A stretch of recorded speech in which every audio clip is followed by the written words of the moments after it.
Brawijaya. Nalika semanten panjenengan ngutus Panji Sulung pinangka dados rawuh nyatanipun piyambake dados dom sumumping panji. Mugi panjenengan ngertos sajroning srayaning Panji Sulung menika nidono anak mantu kula. Kula nyuwun tanggung jawab panjenengan salah suwijining ingkang kaugan ingkang ngasta bawah wonten ing Majapahit.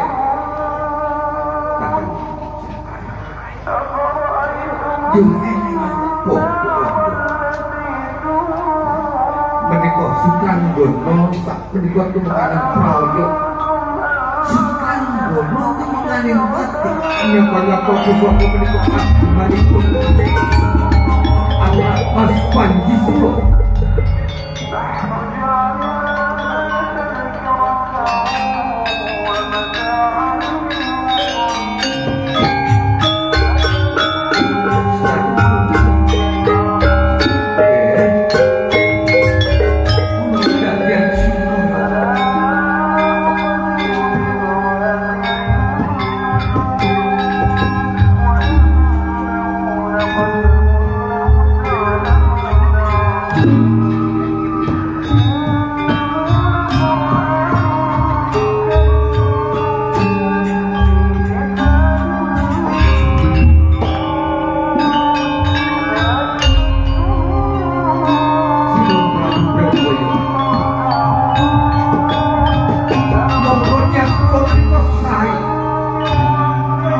Antaraning Lumajang kaliyan Majapahit saged ngraketaken jumbo manunggal nanging nyatane kados kados dosa menapa saged mungkin kok panjenengan ngertos menika agunganipun Panji Sulung. Napa panjenengan sepuh? Kula nate sumurut piyambakipun Panji Sulung sowan dados raja nembung kahananipun utawi malam-malam piyambakipun sare wonten menika kembang bujana kedaharan mundhak minum sareng dados agunganipun Panji Sulung kula ngertos.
Babar tindak dari mangartos Kamas Prabu estri perwata perkawis menunggu ono Kyai Jujur awit ing raja Majapahit pun Majapati lajeng sinten ingkang sida Kamas Prabu yo anakmu lan Sutranggana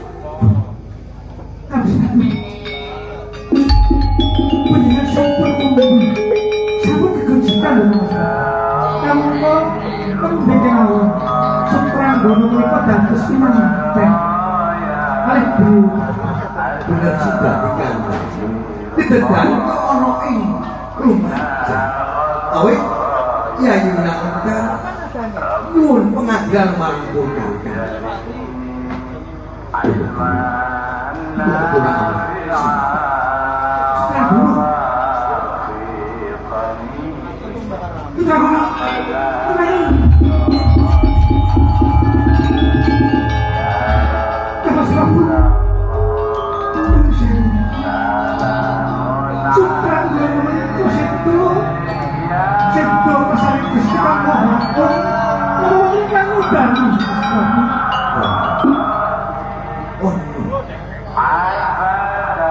Joyo kepunan lajeng sinten kawanan sampun kawantun midana dhateng putra ponakan kula menika sinten Mas Prabu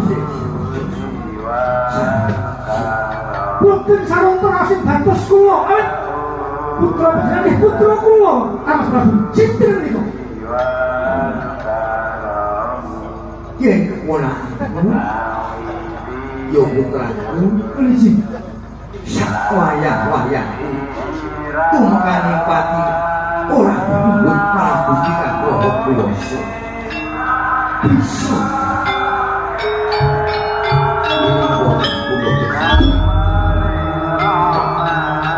Kanjeng Rama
wayah-wayah saka wae tumane patidur panjenengan dikubur kurang Gusti Allah kuwasa ilang yang sama bisa kok dan bahkan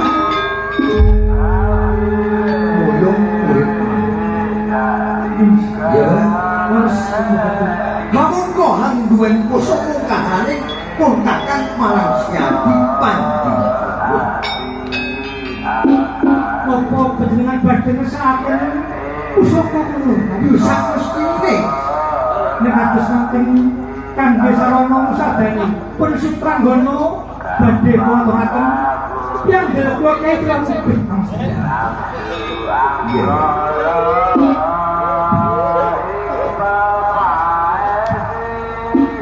Mas Prabu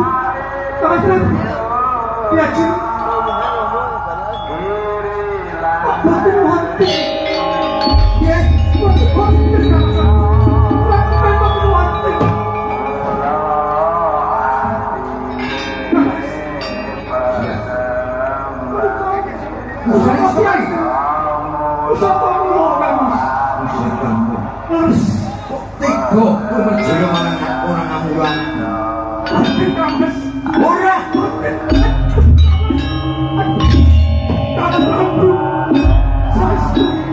berpindah ke negara dulu pindah Handono dan Putra boten yang lagi lair marangkukakan tiga mentolo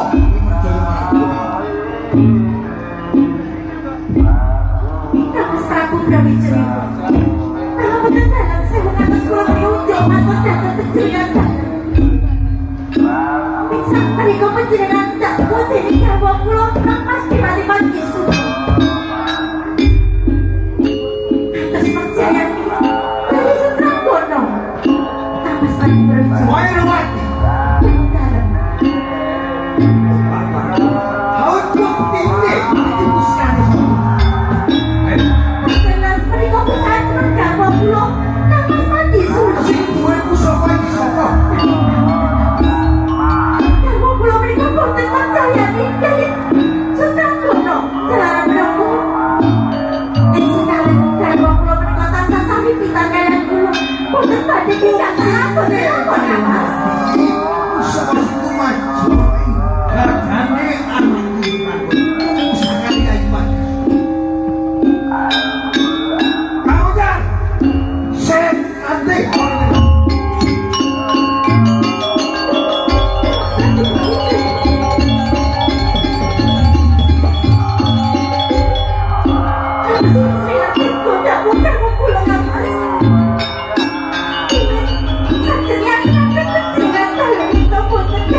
percaya dia kita sudah gondong tak masih mengikuti di kolom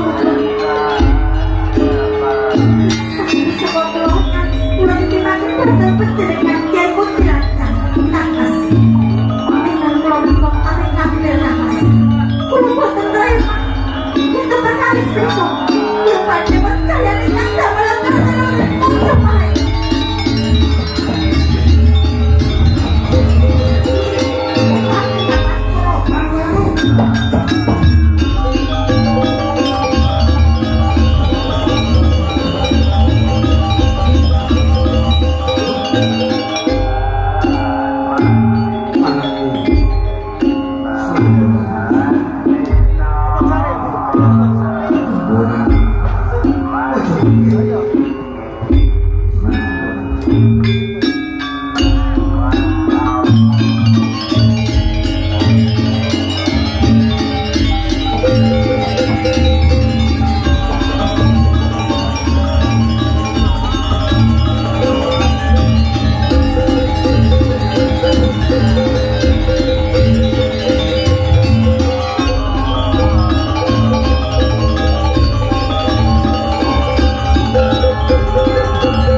ora bisa saringgit.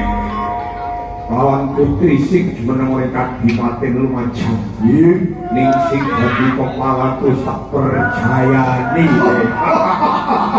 Sultan kono wis jangkelan dadi sulaming kanto. Lajeng terus. Lajeng sapa jeneng?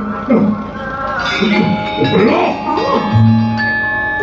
Jebule kowe sing ngejayani Nyai Sutranggono.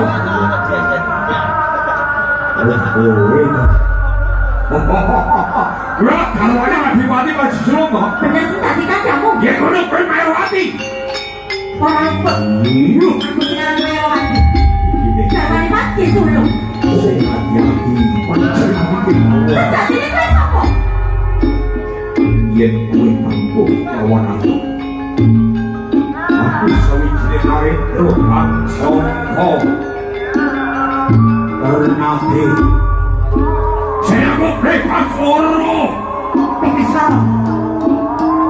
Ati tega mentolo kowe nang ngejayani kancamu Sutranggono. Mergo Sutranggono dadi pemalanku berkugali kekayaan bakal punya. Oh, kaya ngono. Nanti karo aku ditakno. Sing ngejayani jebule kok kowe dadi Sing gede panapuramu yang Mayawati. Hati sarono kowe wete.